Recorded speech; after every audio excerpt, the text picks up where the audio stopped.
ini kita akan membahas sistem informasi dalam lingkungan bisnis manajemen berbasis data. Smart Learner, jika kita berbicara tentang data, pasti yang terlintas dalam pikiran kita adalah sebuah informasi yang kompleks, ribet, dan banyak. Kita pun terkesan ingin menghindar dari istilah tersebut karena saking kompleksnya. Sebenarnya, secara tidak langsung, kita tiap detik membuka smartphone hanya untuk mengakses data dari sosial media, chattingan, hingga membuka foto. Sehingga kita harus belajar bagaimana mengakses dan menggunakan data yang terdiri dari 3 data. Yang pertama yaitu data struktur, merupakan data yang sangat mudah untuk diakses dan dianalisa sesuai dengan data yang dibutuhkan. Yang kedua, data tidak berstruktur, merupakan data yang tidak memiliki bentuk struktur khusus, contohnya seperti email, catatan digital, kalender, risalah meeting, panggilan telepon, dan chatting. Dan yang ketiga, jenis data semi-struktur, yaitu merupakan data yang dimasukkan ke dalam sebuah tabel. Contohnya, website yang terdiri dari header, footer, gambar, dan kolom komentar.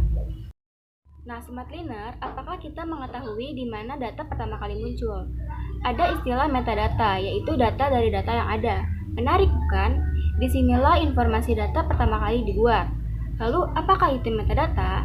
Metadata adalah data dari data yang ada juga. Data ini membantu menstrukturkan data yang tidak terstruktur.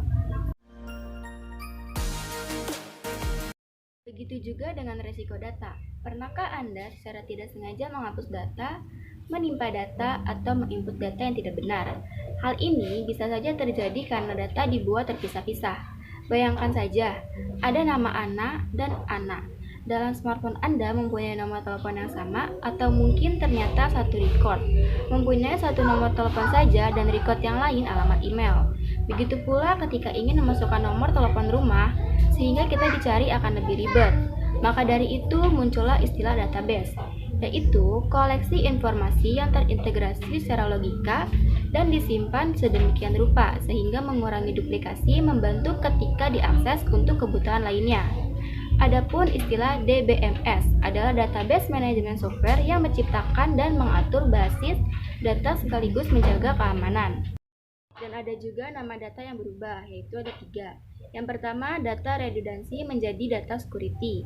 Yang kedua, data isolation menjadi data integrity. Dan yang ketiga, data inconsistency menjadi data independent.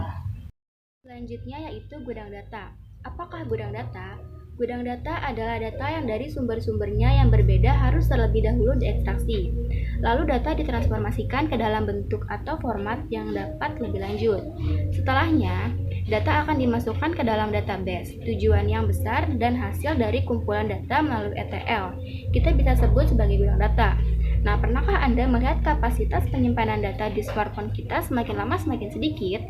Entah itu berapa banyak kapasitas penyimpanan data, tetap saja semakin lama akan semakin banyak, dari berbagai macam foto hingga sampai ke dokumen. Itulah kenyataan yang terjadi setiap orang dalam mengkonsumsi data. Tak hanya itu, orang tersebut juga baru menciptakan data baru. Akan tetapi, sebagai manusia, hal tersebut menjadi sangat kompleks apabila saat melakukan pencarian informasi dengan cara manual. Satu persatu, oleh karena itu, teknologi baru muncul agar dapat melakukan analisa terhadap data yang tidak terstruktur menjadi data yang lebih mudah dan cepat dengan big data. Yang telah kita ketahui bahwa semakin banyak data yang disimpan, akan semakin banyak informasi yang akan bermanfaat. Tak hanya itu, peluang pekerjaan yang paling banyak dicari orang, yaitu yang berhubungan dengan pengolahan data seorang database administrator.